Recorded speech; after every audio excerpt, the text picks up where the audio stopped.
Selamat malam saudara-saudara, Bapak, Ibu, Eyang Kakung, Eyang Putri, dan anak-anak semua. Malam hari ini bersama kami, keluarga Lilik Wijanarko dari kelompok Cipinang Muara, wilayah Rawangun C. Kita siapkan hati dan pikiran kita untuk menghadap Tuhan dengan saat teduh diiringi lagu Di Dalam Cinta.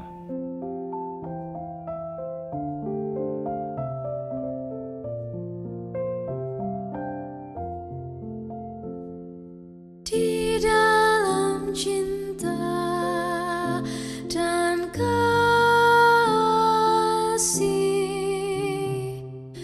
di dalam cinta hadirlah Tuhan. Di dalam cinta dan kasih, di dalam cinta hadirlah Tuhan. Di dalam cinta dan kasih, di dalam cinta hadirlah Tuhan. Mari kita membuka Alkitab dari Matius 12 ayat 14 sampai 21. Lalu keluarlah orang-orang Farisi itu dan bersekongkol untuk membunuh dia. Tetapi Yesus mengetahui maksud mereka lalu menyingkir dari sana. Banyak orang mengikuti Yesus dan ia menyembuhkan mereka semuanya. Ia dengan keras melarang mereka memberitahukan siapa dia, supaya genaplah firman yang disampaikan oleh Nabi Yesaya. Lihatlah, itu hambaku yang kupilih, yang kukasihi, yang kepadanya jiwaku berkenan. Aku akan menaruh rohku ke atasnya, dan ia akan memaklumkan hukum kepada bangsa-bangsa. Ia tidak akan berbantah dan tidak akan berteriak, dan orang tidak akan mendengar suaranya di jalan-jalan. Buluh yang patah terkulai tidak akan diputuskannya, dan sumbu yang pudar nyalanya tidak akan dipadamkannya, sampai ia menjadikan hukum itu menang, dan padanyalah bangsa-bangsa akan berharap. Saudara-saudara, tema doa malam ini adalah hamba yang dipilih dan dikasihi. Tema tersebut merupakan perkataan Tuhan Allah yang ditujukan untuk Yesus sebagai hamba yang dipilih dan dikasihinya untuk menjadi Mesias. Dalam Matius 12 ayat 1-8 dikisahkan Yesus sedang berjalan bersama para murid di ladang gandum. Lalu karena para murid lapar, mereka memetik bulir gandum dan memakannya. Orang-orang Farisi menegur tindakan para murid, tetapi bukan karena persoalan memetik gandumnya, melainkan karena para murid melakukan hal itu pada hari Sabat. Menurut orang Farisi, para murid telah melanggar hukum Taurat dan Yesus membiarkannya. Setelah itu, dalam Matius 12 ayat 9 sampai dengan 15a, dikisahkan Yesus pergi dan masuk ke rumah ibadat. Di dalam rumah ibadat, Yesus menyembuhkan orang yang mati sebelah tangannya. Tindakan Yesus menyembuhkan pada hari Sabat kembali menimbulkan kemarahan bagi orang Farisi. Mereka bersekongkol untuk membunuh Yesus.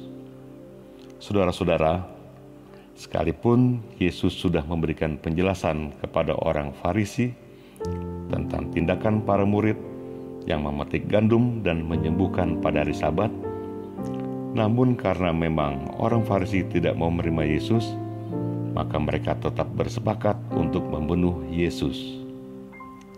Apa yang Yesus lakukan ketika mengetahui bahwa orang Farisi bersepakat untuk membunuhnya? Alkitab mengatakan bahwa Yesus menyingkir dari sana. Ayat 15a. Yesus adalah anak Allah dan Ia adalah Firman yang menjadi manusia. Ia memiliki kuasa untuk menyembuhkan orang sakit. Ia dapat memberi jawab atas segala pertanyaan dan persoalan. Sesungguhnya, Yesus bisa menghadapi orang Farisi dengan membuktikan tidak ada kesalahan apapun. Tapi Yesus tidak memakai segala yang dimilikinya.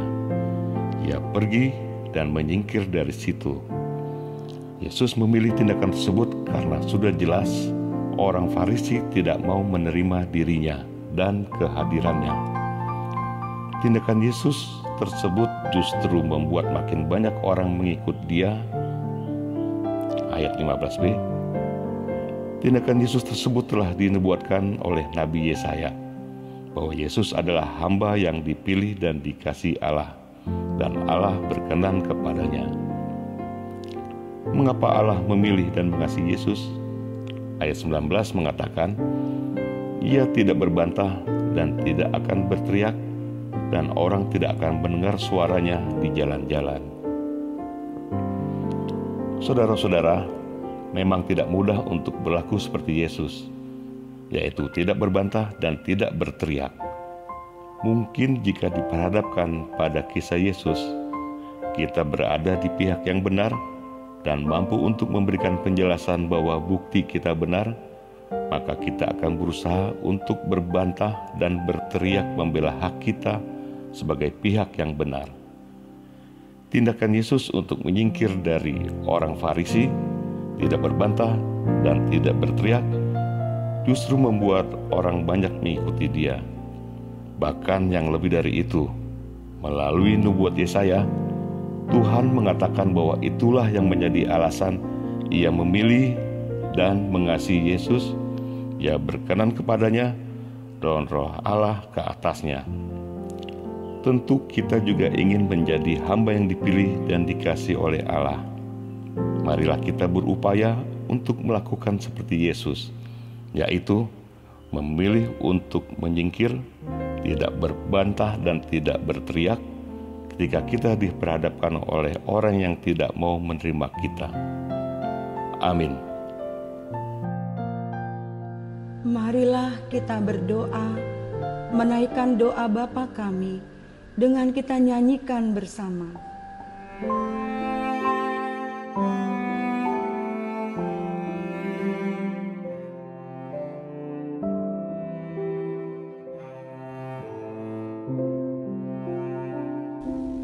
Bapa kami yang ada di surga,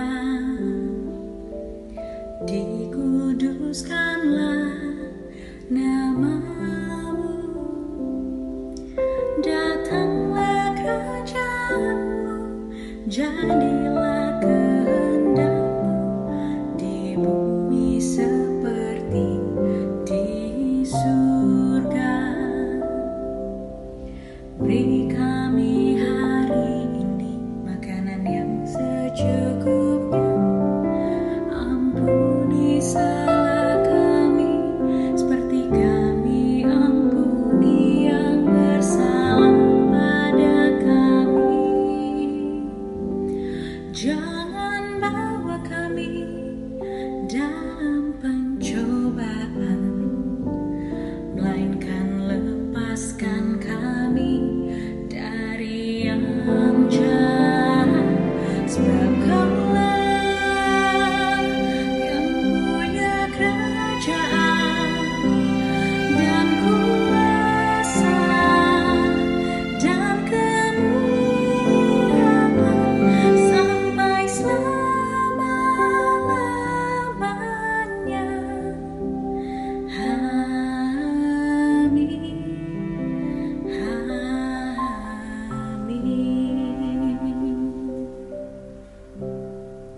Ya Tuhan, malam ini kami mau berdoa untuk kegiatan belajar mengajar yang sedang berlangsung di masa pandemi ini. Saat ini anak-anak sudah memasuki masa liburan setelah menyelesaikan ujian akhir semester dan menerima rapot. Tolong anak-anak kami dalam mengisi masa liburan di tengah situasi yang tidak mudah. Berikan kepada anak-anak kami kesukacitaan dalam mengisi masa liburan ini dengan segala keterbatasan. Tolonglah kami para orang tua agar dapat lebih kreatif dalam menolong anak-anak kami mengisi masa liburan ini. Dalam pengasihan-Mu kami memohon. Tuhan,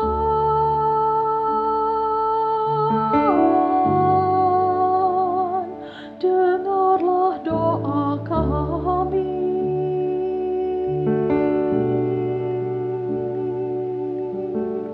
Tuhan,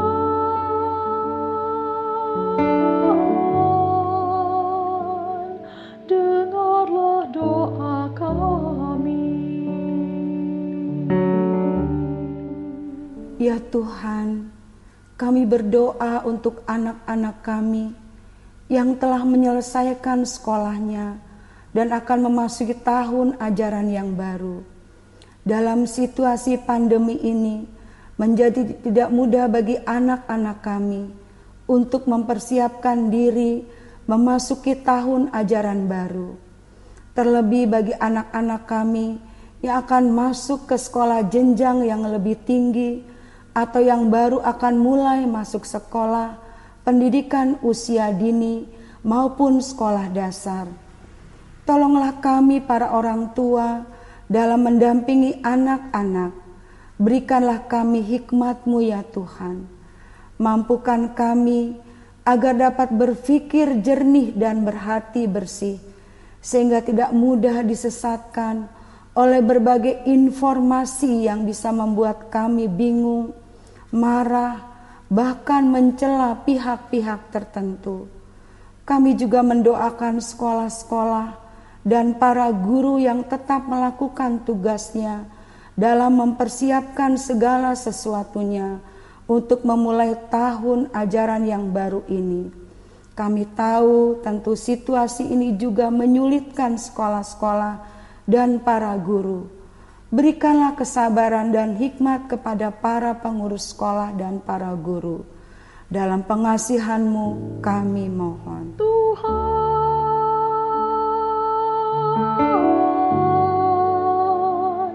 dengarlah doa kami.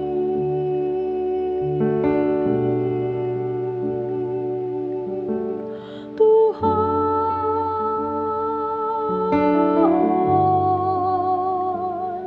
dengarlah doa kami. Ya Tuhan, kami berdoa untuk para orang tua kami yang telah lanjut usia, terlebih yang harus dalam kesendirian, jauh dari anak dan cucu mereka. Tentu mereka sangat merindukan kehadiran anak-anak dan cucu-cucu mereka.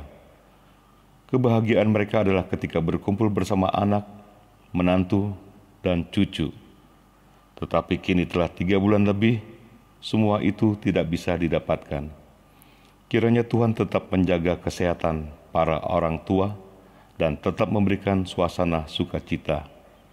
Biarlah kami, anak-anaknya, tetap menyapa orang tua kami, sekalipun tanpa perjumpaan. Tapi kami dapat berkomunikasi melalui sarana komunikasi yang ada. Dengan demikian, orang tua kami dapat terhibur dan bahagia. Dalam pengasihan-Mu, kami mohon, Tuhan,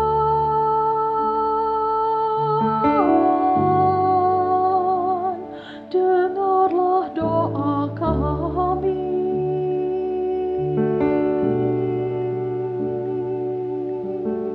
Tuhan,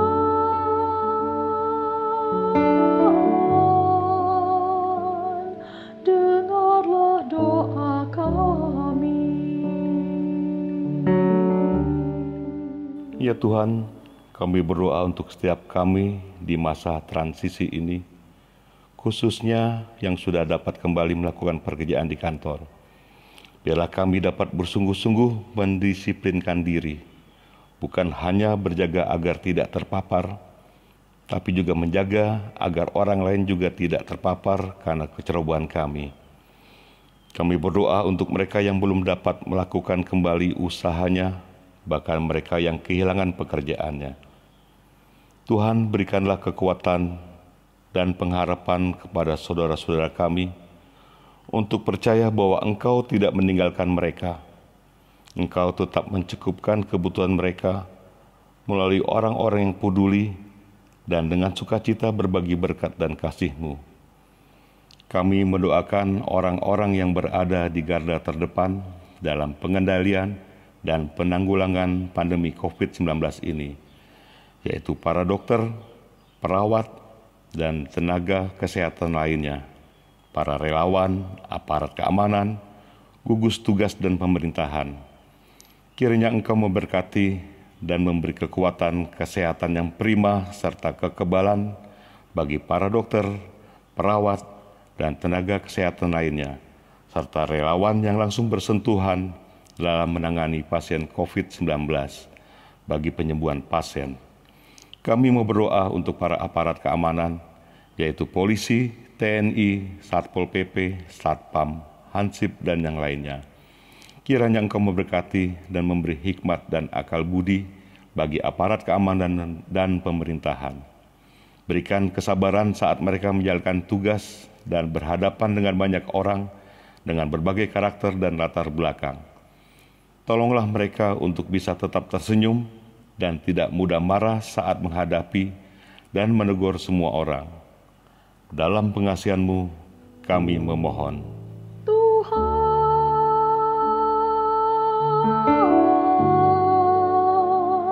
dengarlah doa kami.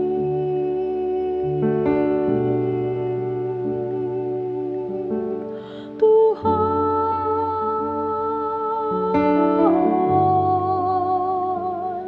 dengarlah doa kami.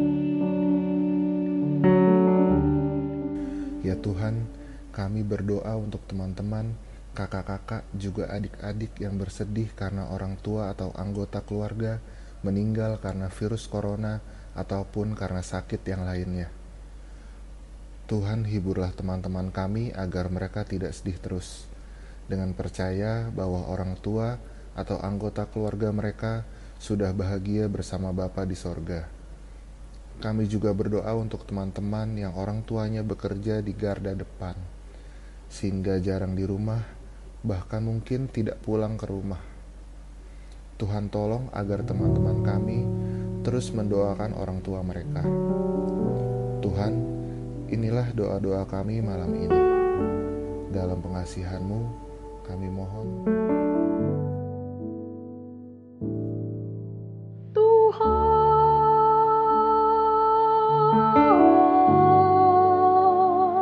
dengarlah doa kami.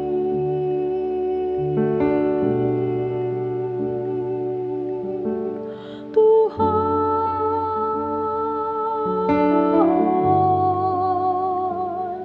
dengarlah doa kami.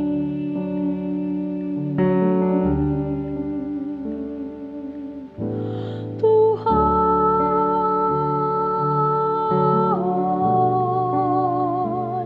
dengarlah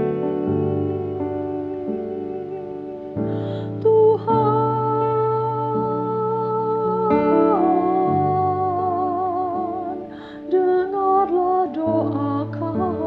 Tuhan, dengarlah doa kami. Tuhan,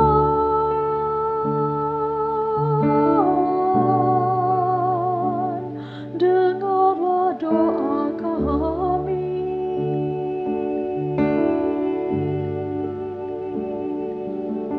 Tuhan,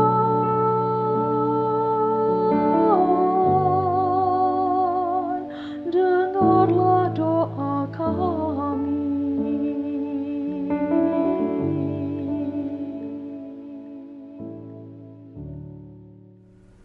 Saudara-saudara, tetaplah setia menjadi pendoa. Selamat malam, selamat beristirahat. Tuhan menjaga kita semua.